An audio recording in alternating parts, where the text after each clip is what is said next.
Hello, this is Angela from Girl Scouts Heart of Michigan, your Kalamazoo and Jackson program and events specialist. And I am here today to share with you a little bit about marketing, but most importantly, logo design as part of your new entrepreneurial badges that have just been released for cadets, seniors, and ambassadors.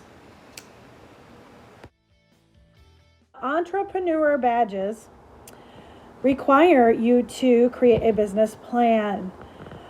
It's basically your concept to bring your product, your service to your customer. It's how you're going to make that product or service come alive, how you're going to get it out there, what it's going to cost, what it's going to take to earn a profit, all of those things.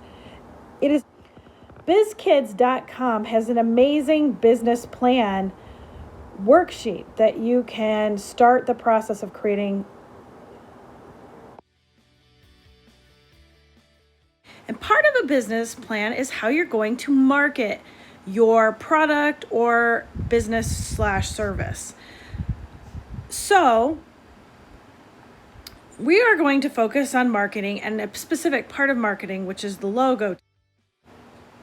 Marketing is the action of promoting and selling products or services, including market research and advertising. Market research is when you look at who would like your product or service, who has used other versions or similar things, as you are trying to offer to a consumer, someone who's going to buy or utilize your product or service. A marketing plan consists of the 4 P's of marketing: product, price, placement, and promote. When you are creating a plan that includes these 4 P's, you should ask yourself some specific questions. Product. You get to give the product a brand new name. What do you choose?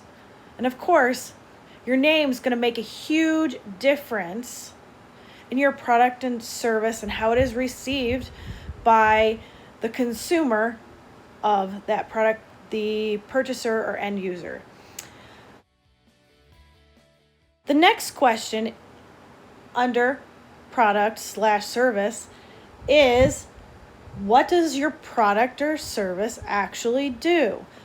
You need to be very aware of what its purpose is and how it is going to be useful to your consumer. That is going to help you create value when trying to get the word out about this product or this service. How much does your product cost?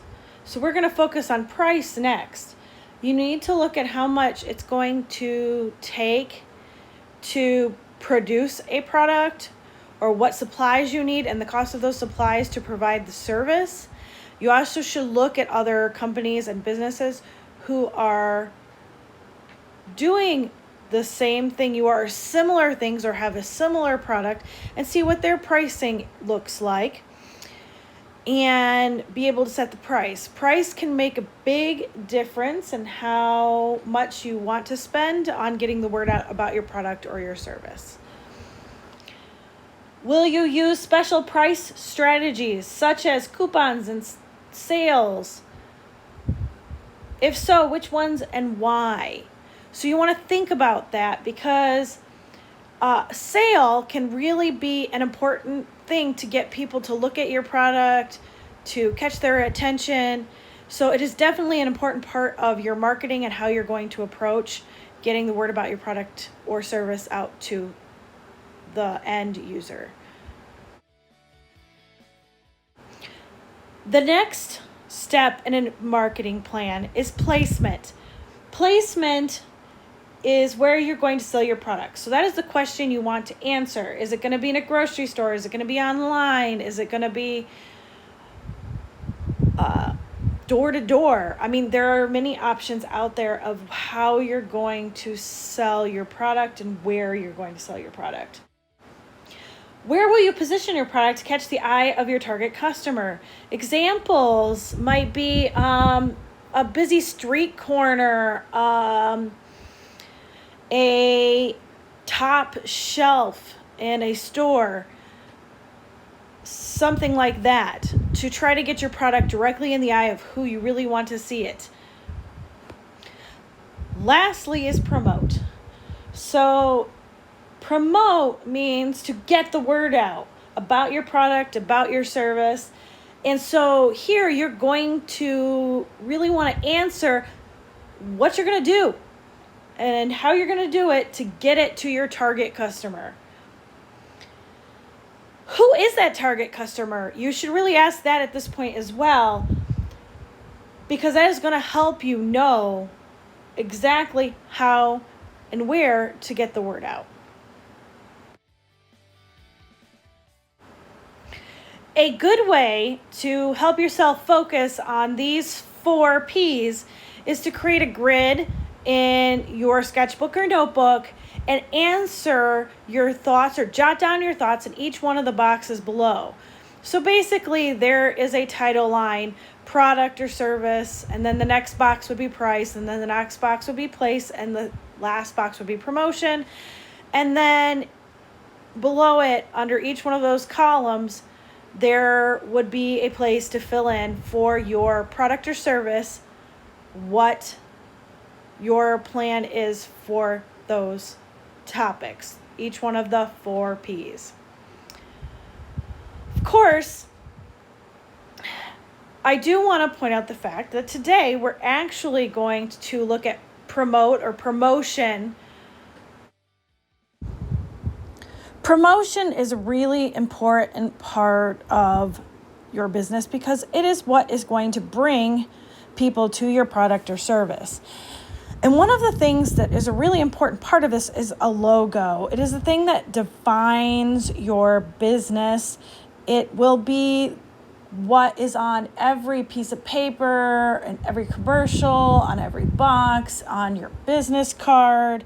A logo is typically your name, a symbol, or some sort of image designed for easy recognition by the consumer. And it also represents the identity of your business or product. It is typically something that is very versatile and can be manipulated to fill many different situations visually while still telling the story of your business or product or service. Logos have been around in one form or another for several thousand years. The ancient Egyptians are known to have branded domestic animals with hieroglyphs, type of pictorial writing, to mark their ownership. The ancient Romans and Greeks marked their pottery to identify who made them. And the great face of the world have all adopted symbols for ease of recognition, such as the Star of David, the cross, etc. If you look at the logos on the screen, you'll notice that they are for the same organizations or businesses. And I am asking you to see if you can guess which ones that do not have the dates attached to them are the new one versus the old one. This is a good time to take a moment. The logos of today are the champion in the bow tie, the G that is also a smiley face with a blue background and says Goodwill underneath, and the block M with the oak leaf and says Metro Parks Toledo. Those are the modern logos. The that means the other logos are the ones of yesterday. What do you see that changed from yesterday to today and how the logos look? Think about it.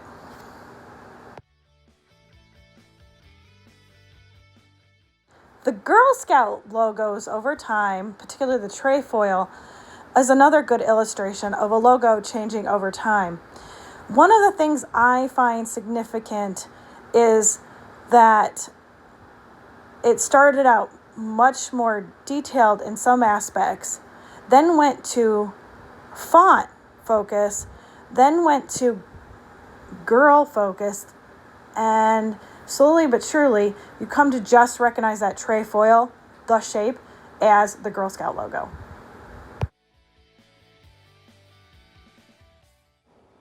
There are some basics of logo creation. Obviously, you want to be unique to your business. You want it to be something that you can use over and over and over again. It can change size and format and be manipulated. You want to follow basic design principles such as space, color and form and clarity. You want it to be something that is very pleasing to the eye. You want it to represent the company, your business or product, and you really want it to speak to your audience.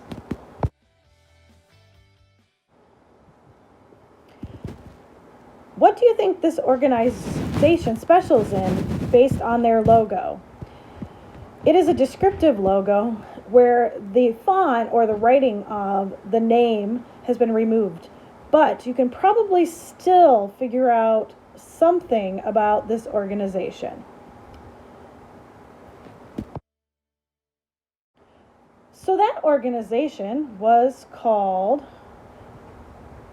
Right to Education. I wonder if you got very close. What about these logos? How do they represent their brands? Take a second and think about it.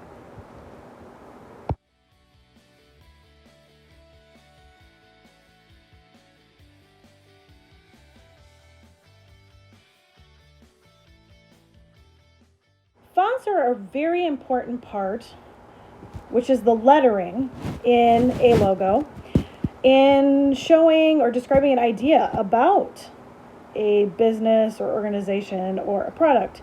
And if you look at these two logos here, the History Channel H kind of invokes that historical column feel, something that is timeless, something that's been around for eons. Toys R Us, they're very soft, very playful, very colorful letters. Color can also be an important part of a logo. Take this McDonald's logo, for example. The red and yellow produce the most stimulating color combination, basically creating a sense of urgency and possibly even hunger. The UPS logo, the brown literally represents the historic color of packaging paper, as well as the sense of being solid and reliable. Symbolic logos do not need words to speak to us. When we look at them, we automatically know what they mean. Symbolic logos often are something that have evolved a bit over time. They do not always immediately just become symbols. They typically start out with words, and over time, people's recognition makes the words unnecessary. Do you recognize any of these symbolic logos below? Take a minute and see if you can guess all of them correctly.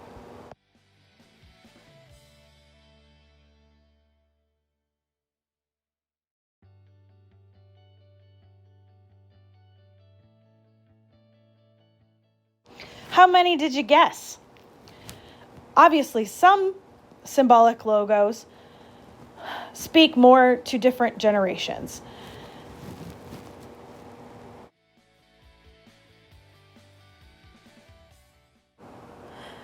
If you are going to create a logo, one of the most important things that you can get from symbolic logos is that keeping it simple can sometimes be the most powerful. So I often say, keep it simple, silly. The Girl Scout logo is a good example of that. A logo should also work well at a large or small scale. Good example being able to go on a billboard but still look good on a business card. So it needs to be able to be stretched, and it also needs to be able to be shrunk down to teeny tiny and still look good, readable, and visually attractive. Is super important. And so you want to look at different types of coloring on your logo. And of course, when you're designing it, you want to try different colors and see how they speak to you. But also, an effective logo must be able to be turned into black and white. It must have the ability to be used with color or without.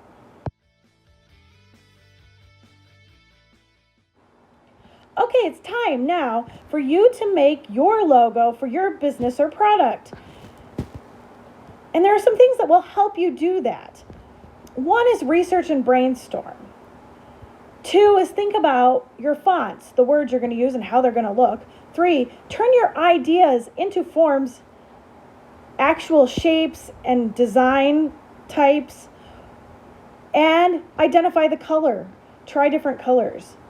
Figure out which one makes the most sense with your product or your business. And four, try until you get to the point where there's something that speaks the most to you, and finalize that design. So the research and brainstorm is the way to start with your logo. Take out a sketchbook or notebook and write down words and thoughts that you come up with randomly attached to your product or your business. Then think about it more, write some more, start doodling, develop that list of attributes. Basically, nothing is out of line at this point in the process. You want to doodle and document anything that pops in your head. It will all help on the way to getting to where you want to go and have your sketches and your thoughts lead to your final product.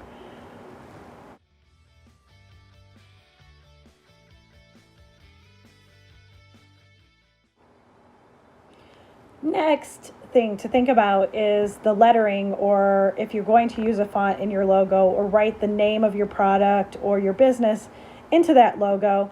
You want to figure out how you want that lettering to look. So I highly recommend in your notebook taking a page and writing that logo over and over and over and over again. That name of your product or your business over and over and over again until you really feel like you found the style that makes sense to you, feels right to you, and apply that to any shapes you've come up with, any doodles that you like, and see if it feels right to you. Slowly but surely, the more you get into writing the name, the more likely you are to find the perfect font.